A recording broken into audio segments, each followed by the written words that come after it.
My face-off claim is, wokeness is a sign of cultural decay. Okay, so I guess the way I would start this is, what do you mean by wokeness? It's this idea that, victimhood culture reigns supreme, that we should believe in things like DEI or, the artificial advancement of certain groups of people due to their immutable characteristics, whether it's gender, race, sexual orientation, similar categories of that.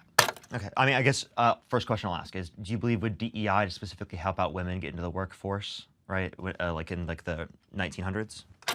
I think it really didn't exist in its current form in that sense back then when women were first entering the workforce. Okay, sure. So I guess in the current sense is what you disagree with it on. You don't just disagree with DEI as a whole. You disagree with DEI viewed in a modern context. So I guess what DEI policy did Kamala Harris, for example, or Democrats support that would be like, oh, I think that this is a bad DEI policy. I think this is harmful, and I think this is a sign of cultural decay.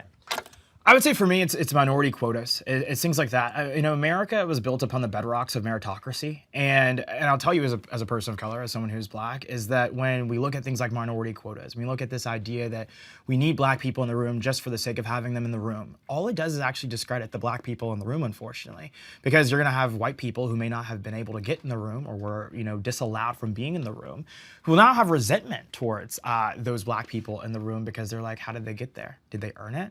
Maybe they didn't. Maybe they're just there because of the color of their skin.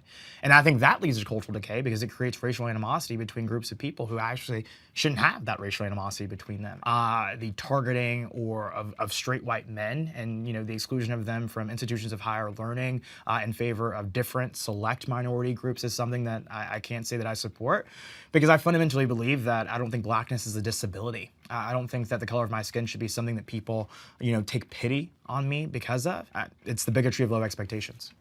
So I don't know any specific quota-based policy that like Kamala Harris or any of the particular Democrats would support. I guess maybe I'll just ask for what specifics. Yeah, I think it was their embrace of ESG widely, called for minority quotas, as a terms of hiring at certain Fortune 500 companies and just corporate America overall and broadly.